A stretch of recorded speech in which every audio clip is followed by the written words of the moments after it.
Cuando hablamos de pruebas de aceptación del contrato, es aquella donde el cliente evalúa junto con el desarrollador el sistema y con ello se decide si ya está listo para su liberación a lo que es el uso en el área de producción, en el área donde debería trabajar, o si requiere todavía de alguna modificación o corrección.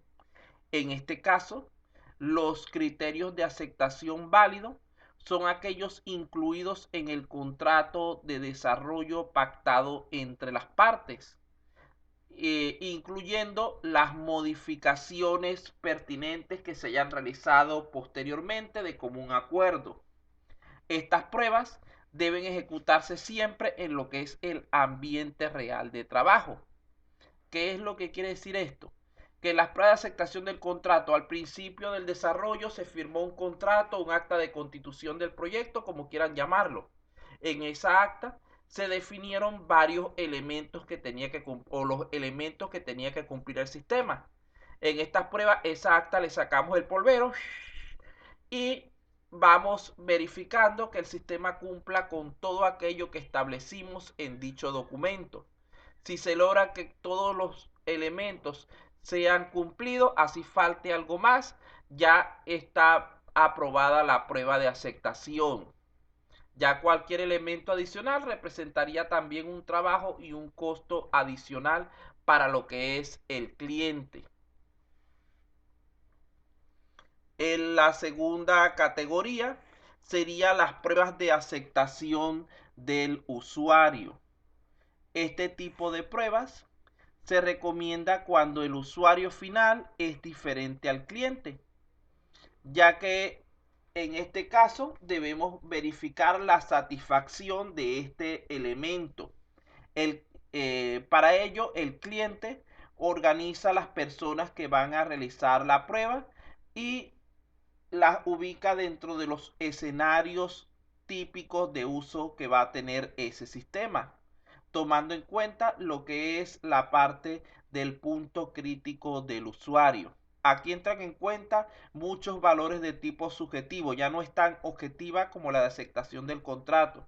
Aquí interesa, por ejemplo, la parte sobre todo de la apariencia de la interfaz gráfica, colores, facilidad de lectura, lo amigable que sea el sistema, la facilidad de uso y otros elementos no funcionales que pueden ser incluidos, porque la parte funcional ya es evaluada aquí en la de aceptación del contrato. Aquí evaluamos mayormente elementos de tipo no funcional.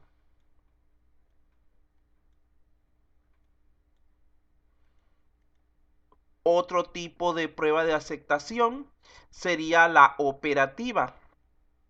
En este caso, lo que se busca es la validación del sistema por parte de aquellas personas que se encargarán de darle lo que es el soporte. Se puede validar, por ejemplo, lo que es la generación y restauración de copias de seguridad, la recuperación de desastres, la gestión de usuarios, los controles de seguridad, etcétera. Es decir, siguen siendo elementos no funcionales. Mayormente tienen que ver con la parte de confiabilidad del sistema, de recuperación de fallas. Y tenemos por último, en cuanto a estas categorías de las pruebas de aceptación, tenemos las pruebas de campo. Estas son de tipo controlado y son usadas sobre todo cuando existen diferentes entornos de usuario, inclusive algunos de ellos que no se habían explorado o considerado previamente. Aquí entran pruebas, estas pruebas son tipo las pruebas de sistema que habíamos hablado anteriormente y se realizan en forma de pruebas alfa y pruebas beta, es decir, pruebas a nivel del desarrollador y pruebas a nivel del cliente. Vean que, ¿por qué? Porque antes de mandar en un nuevo entorno, imaginemos que el sistema se ha desarrollado originalmente solo para computadores, pero que haya la posibilidad de que sea usado en celulares, pero eso no se tomó en consideración. Y el cliente decide a última hora que él quiere que el sistema sea aprobado también en cuanto a su uso en celulares. Entonces el desarrollador debe primero él hacer sus pruebas, construir sus pruebas y ejecutarlas, que serían de tipo alfa. Y una vez que ya él tiene las verificaciones correspondientes, ejecuta con el cliente lo que serían las pruebas beta, porque estamos hablando de entornos nuevos, de situaciones nuevas que no se esperaba que el sistema fuera a trabajar en esas condiciones. Y por lo tanto hay que ser bastante cuidadosos al respecto. Este tipo de pruebas son recomendadas especialmente cuando una aplicación está pensada para el mercado general. Por ejemplo, lo más común serían los dispositivos móviles, donde hay aplicaciones disponibles para todo público, las cuales pueden ser usadas en en Android, en sistemas iOS, en tablet, etcétera, en computadoras mediante emuladores. Entonces hay que hacer pruebas en diferentes entornos para ver su funcionamiento. Para estas pruebas, un grupo selecto de usuarios operan la aplicación y reportan los problemas que se les van presentando. Vean que esta es más específica porque estamos hablando de un caso que no se había previsto previamente, por lo tanto debemos ser más cuidadosos con estas pruebas. Bueno, al igual que como habíamos hecho para los demás tipos de pruebas de confiabilidad, vamos en este punto a hacer nuestro resumen. En primer lugar, ¿qué es lo que evalúan las pruebas de aceptación? ¿Cuál de esos tres elementos? Temas. El Sistema. sistema, muy bien. En segundo lugar, ¿cómo es su ejecución? ¿Dinámica o estática? Dinámica. Pueden también escribir, muchachos, recuerden, pues estoy viendo que solamente una o dos personas están participando. Señor Obando, siga así, pero no le está dando chance a nadie, muchachos, no se dejen ganar. Ajá, tercer lugar, ¿quién las ejecuta? El usuario. El usuario, muy bien. Aunque hay cierto punto donde hablamos que el desarrollador hacía ciertas pruebas, pero lo que hace es construirla para entornos nuevos. Y cuando él construye una prueba, tiene que ejecutarla también. Pero estas pruebas son propiamente para lo que es el usuario. No deberían ser ejecutadas por el desarrollador, sino en casos extremos como eso de ambientes nuevos. ¿Cómo es su ámbito? ¿Caja negra o caja blanca? Caja negra, profe. Caja negra porque al estar hechas para el usuario o al participar el usuario, no pueden ser de caja blanca. ¿Hacia quién están orientadas entonces? ¿Hacia el usuario o hacia el desarrollador? Usuario. Hacia el usuario. ¿Cómo es su documentación? Formal. ¿Cómo? Ambos, profe. Informal. Recuerde que cuando el usuario hace pruebas, él no va a hacer todo un registro detallado de lo que está probando. Él simplemente prueba y en caso de un error dice, mira, hay una falla, y después nosotros tenemos que volvernos locos buscando cómo solucionar eso, buscando repetir la situación. Entonces es informal cuando hace las pruebas el usuario. Estas son pruebas de usuario.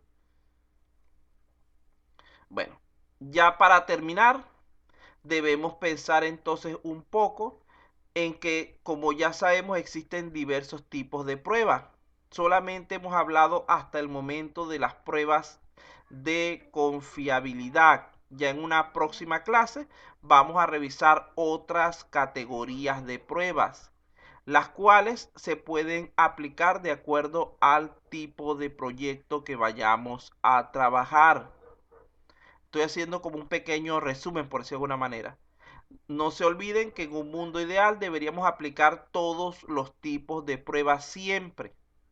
Pero en el mundo real esto generalmente es imposible o al menos poco práctico debido a diversos factores, especialmente los que están relacionados con el tiempo y el presupuesto. Cada tipo de prueba puede aplicarse en las diversas etapas del desarrollo del software que hablamos anteriormente, pero no es obligatorio aplicarlas todas. Hay que tomar en cuenta estos elementos como mínimo, estos criterios. 1. El tipo de proyecto. Repito, no es igual probar un sistema para una clínica que para un colegio. No es igual probar un sistema transaccional que uno gerencial. Entonces todos estos factores van a influir en los tipos de pruebas específicos que van a ser aplicados a fin de cuentas. También es importante lo que sería el ambiente de pruebas. Esto incluye la disponibilidad de los datos y el hardware disponible. Imaginemos que vamos a hacer una prueba y en esa prueba no hay los datos de entrada. La prueba resultaría imposible. O el hardware que necesitamos para dicho componente no se consigue, no se tiene o está dañado. También la prueba resultaría imposible, inconveniente. Hay que buscar otras maneras de probar el sistema. Cuando hablamos de la parte del presupuesto y del tiempo disponible, porque voy a meter las dos allí, recuerden que hacer pruebas toma tiempo y cuesta dinero. Y cuando no contamos con alguno de estos dos recursos o con ambos, lo que hacemos es ir reduciendo las pruebas que se aplican. Y por último, tendríamos la disponibilidad de especialistas. No todo el mundo está en la capacidad de preparar pruebas adecuadas para las diversas situaciones que se pueden presentar. Y cuando no tenemos un especialista adecuado para dicha función, realizamos aquellas que nosotros dominamos más, aunque no sean las más idóneas a veces, pero por lo menos que cumplan parcialmente con su función.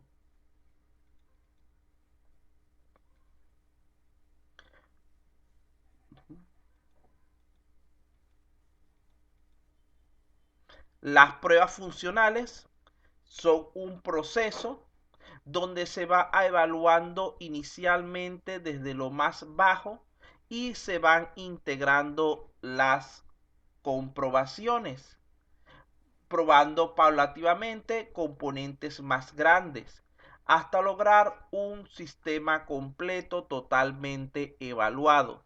Por eso se dice que hay distintos niveles de prueba. Vean que en la gráfica tenemos los 4 tipos de pruebas de confiabilidad de los cuales hemos hablado. Las pruebas unitarias serían las del nivel más bajo, las más cercanas a lo que es el desarrollador y el código del sistema. Estas van a probar componentes individuales. Las pruebas de integración ya se van alejando un poco más de lo anterior. Ellas van a probar fundamentalmente la comunicación entre componentes. Las pruebas de sistema van subiendo todavía un poco más en estos niveles. Vamos a llamarlo el nivel 3, donde ellas van a verificar, además de todo lo que es la parte interna del sistema, van a verificar la comunicación con elementos externos para así complementar los aspectos evaluables. Finalmente, la prueba de aceptación es la de más alto nivel, la cual está enfocada fundamentalmente a lo que es el usuario y donde se evalúan el cumplimiento de todos los requerimientos establecidos para el sistema. Estas pruebas se aplican para diferentes tipos de destinos, fases o niveles. Dependiendo de ello va a haber diferentes esfuerzos de trabajo. Estos niveles suelen distinguir los roles que están más capacitados en lo que es el diseño y dirección de pruebas. donde las técnicas más adecuadas para realizar la prueba en cada nivel deben ser seleccionadas cuidadosamente. Es importante además de asegurarse de que se mantenga un correcto equilibrio entre lo que es el esfuerzo requerido para la prueba y los resultados que se esperan obtener de ella, es decir, los beneficios. Normalmente se cree que las pruebas de tipo unitario se implementan al principio de lo que es el proceso de desarrollo de software. Como primera fase de las pruebas, es necesario que se aprueben, que se validen todas las unidades antes de poder hacer las pruebas posteriores, es decir, integración, sistema y aceptación. Sin embargo, en un modelo de proceso de desarrollo repetitivo, este enfoque es por regla general, digamos que modificado, adaptado en cierta medida, siendo entonces más apropiado identificar las pruebas de unidad, integración y de sistema que ofrecen más potencial para detectar los errores y a continuación implementarlas y ejecutarlas en función de una combinación de entorno de mayor riesgo y soporte. ¿Qué significa esto? En modelos repetitivos como el de espiral o el de espiral, podemos nosotros hacer, digamos que cada una de esos ciclos, realizarle todos estos tipos de pruebas de alguna forma. Realizarle sus pruebas unitarias para ese ciclo, luego las de integración, luego las de sistema y luego de aceptación, y luego pasar al siguiente ciclo superior y volver a empezar las diversas pruebas.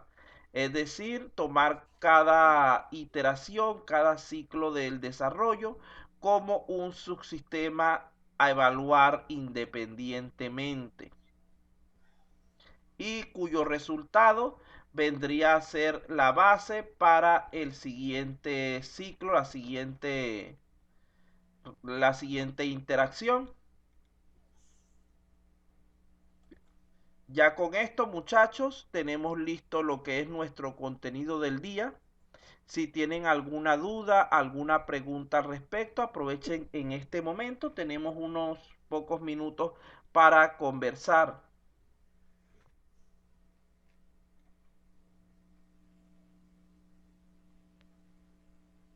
¿Aló? Toma. ¿Alguna pregunta, alguna duda sobre los temas que estuvimos hablando en el día de hoy?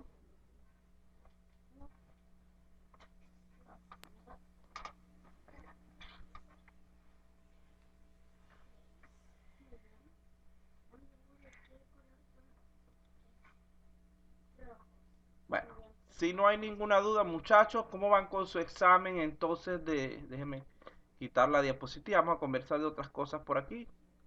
Diga, señor ermitaño.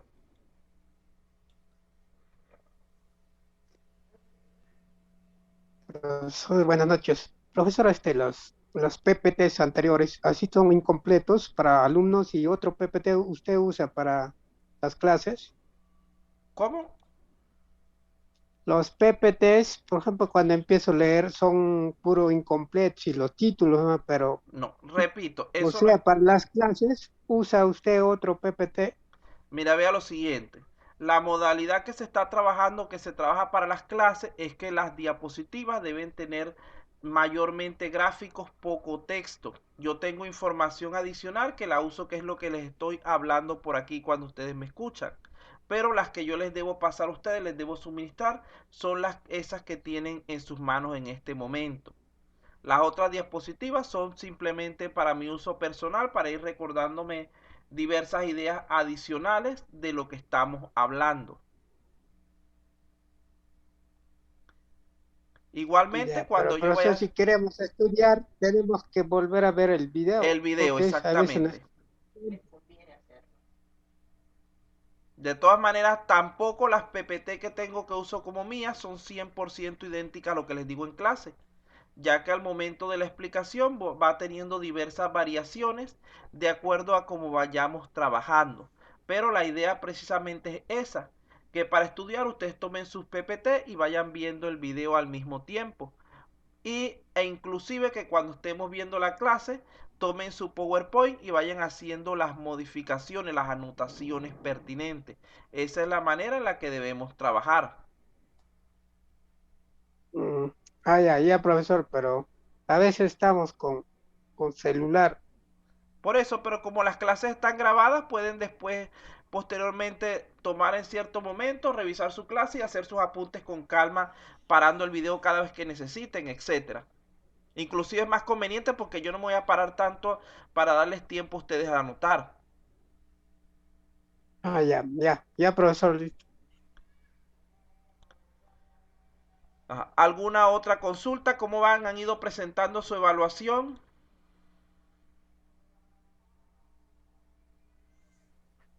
Aún, profe, todavía yo recién entre hoy y mañana. Si por ahí puede haber algunos tips. Bueno, ya eso lo hicimos la semana pasada, creo, o la anterior, ya habíamos hecho el resumen. Ya por el día de hoy no, porque no tenemos mucho tiempo. Lo importante es que tienen que entender, vean, ese examen yo generé unas 30 preguntas. Esas 30 preguntas están incluidas varias preguntas de emparejamiento, es decir, donde yo les doy el grupo de conceptos y ustedes deben buscar